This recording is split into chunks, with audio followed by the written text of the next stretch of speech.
Isang magandang hapon po muli sa aking mga taga-subaybay dito po sa channel ni Dan TV Vlog. Bilang pagpapatuloy po nung unang binahagi ko sa inyong vlog na kung saan po ay pinakita ko po sa inyo ang mukha ni Daragang Magayon o ng Bulkan Mayon na hindi pa po siya buo. So nabanggit ko din po kanina na aakyat po kami dito sa talagang pinaka viewpoint ng kabuuan ng aming bulkan. Alright, dito po ipapakita ko sa inyo yung unti-unting pagbawi ng mga ulap na kung saan siya po ang nakakatakip sa kanyang kabuuan ni Bulkan Mayon. Ayan po ha. Subaybayan po ninyo. Unti-unti po napabawi ang kaulapan na tumatakip po sa pinaka-summit hanggang sa 1/3 portion ng Bulkan Mayon. Alright, so grabe, kaganda ng ating Bulkan Mayon. Dahil po isa ito sa mga tinagurian sa buong mundo na Guinness Book of 7 Wonders sa usapin po ng mga kamangha-manghang tanawin na dulot ng ganda ng ating likas na yaman. Ayan po, unti-unti po na nakikita na mula dun sa tuktok. Nakikita na rin po yung unti-unting paglabas ng usok ng pinakatuktok ng Bulkan Mayon. Alright, sa ibibigay ko sa inyong situations, mga aking mga taga-subaybay, ang baba po niyan ay pinaka-park pasyalan. Ayan po oh. Kami po, ang kilalalagyan ko, medyo ang kontur ng lupa na yan, pataas, yan nakikita po ninyong yan, sa baba yan. Ang dami pong namamasyal, dito po sila nag-celebrate ng Holy Friday. So, para po, tunghayan din po ang ganda ng Bulkan Mayon. Ayan, kung napapansin po ninyo, ay nahahawi ang mga tumatakip na ulap, pero pagpapansinin po ninyo doon naman sa bandaron, mayroon naman pong nakaamba, dadaanan naman po siya, kaya maya maya naman po totally close na naman yan, o makikita na naman po natin muli ang kanyang 1/3 o 1/2 portion ng pinakabulkan. So far ay nakita po natin yung nagpasili po yung kanyang pinaka summit point ng kanyang pagka perfect cone. So nasili po, tulad po niyan, makikita na naman natin ay unti-unti na naman natatakpan yung kanyang pinaka summit ni Bulkan Mayon.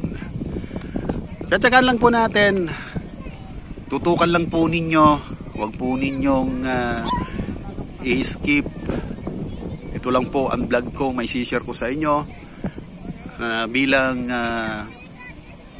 tourist attraction ng probinsya ng Albay. Ay yan, papakita ko po sa inyo dito sa aking vlog na to, kaya subaybayan po nating mabuti. Buong buo po yan, mula po sa pinaka summit point ng bulkan hanggang po sa pinakababa sea level, mula sa sea level portion nitong bulkan hanggang po doon sa pinaka mataas o doon sa pinakatuktok. Ayan. Alright, igagala ko kayo ng kunti dahil nakatutok lang po ako sa pinaka point niya, dahil po inaalalayan natin o inaabangan natin ang total paghawi, yung kabuang mahawi itong ulap na tumatakip sa kanyang kagandahan. Igagala muna natin kung paano po yung pagiging perfect cone niya. Tatayo po tayo. Tingnan nyo po ang edge na yan. Napaka-perfect po. Idadako po ang camera sa bandang silangan. Ayan. Tingnan nyo po ang shape niya. Hanggang dun sa pinaka baba na o sea level portion na, andyan po naman ang siyudad ng Legazpi o lungsod ng Legazpi. So dun po sa mga natatanaw ninyong yan. So from then, babalikan po natin ang bulkan na kung saan pinasilip na naman po yung kanyang pinakatuktok na napakakunti lang na bahagi. Then, by that point, mapipigurize na po natin, pag nilingon natin pakaliwa, ayun naman ang pagbagsak ng kanyang shape. Mula po sa pagka-cone, diri-diretso po yan doon sa dulo na yon. Itututok ko po sa inyo ang isa pang malaking bundok. Masarawag Mountain po yan. Hindi po siya declared as volcan o volcano, pero po halos napakalaki rin pong bundok yan. So another part of jurisdiction po yan ng Ligao. Kung hindi po ako nagkakamali, Ligao City. Alright, ayan na naman po, nawala na naman yung kanyang pinakatuktok. Bumalik na naman sa pagka 1/3 ang viewing status niya. Pero pagtsatsagaan po natin, nagbablog na po ako na inaabot na po ng 6 na minuto at 24 seconds. Ayan pa rin po ang kalagayan ng Lidaragang Magayon. Alright, bago po muna pala, habang tinutunghayan natin ang pagiging clear out ng mga ulap, mega love shout out po sa ating mga members dyan ni Dan TV Vlog. Pangunahan na po natin siyempre ang aking team. Alright, Ma'am Bless Mac, mega love shout out po. Wandering Bicolana, mega love shout out. And of course, Ma'am Lintek, shout out po. Joyi Vlog, Wandering Bicolana, andito po ako mate sa ating lugar. Nandito po ako sa Daraga, Kamalig. Bayan ng Kamalig po. Dito po sa probinsya ng Albay.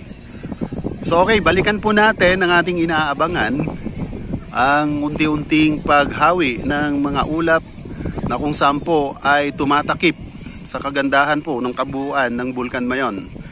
Ayan, nag-spread out na naman yung mga ulap na handa na naman po siyang takpan para po ipagkahit sa atin ang kabuuan ni Bulkan Mayon.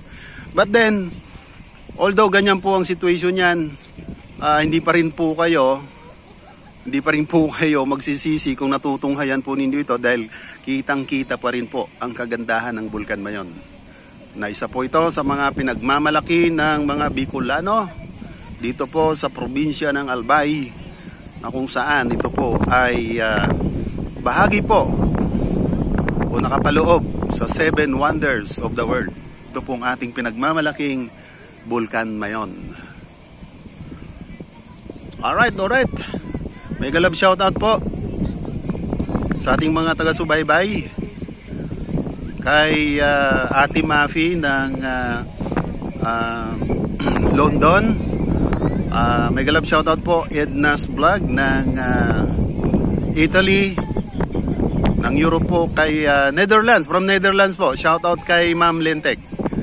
And of course sa Team Lintek po, mega love shoutout po sa inyo dyan. Kay Self, Di Carlo, naalala po natin si Di Carlo. And of course kay Lula's Kitchen. And all the way po naman sa Canada, andyan po si Toto Talomo, mega love shoutout po all the way from Canada. And of course I would like to shout out kay Sir Riddler ng United States of Sir Riddler, andito na po yung nire-request mo na pag ako po nagbakasyon ng Kabikulan ay maibahagi natin ang ating magiging adventure po rito, especially po itong Bulkan Mayon.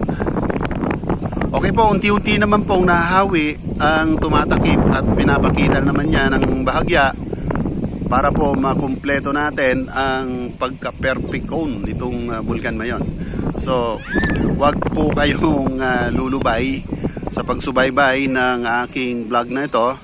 At ito na po, medyo pinapakita na ng buong buo.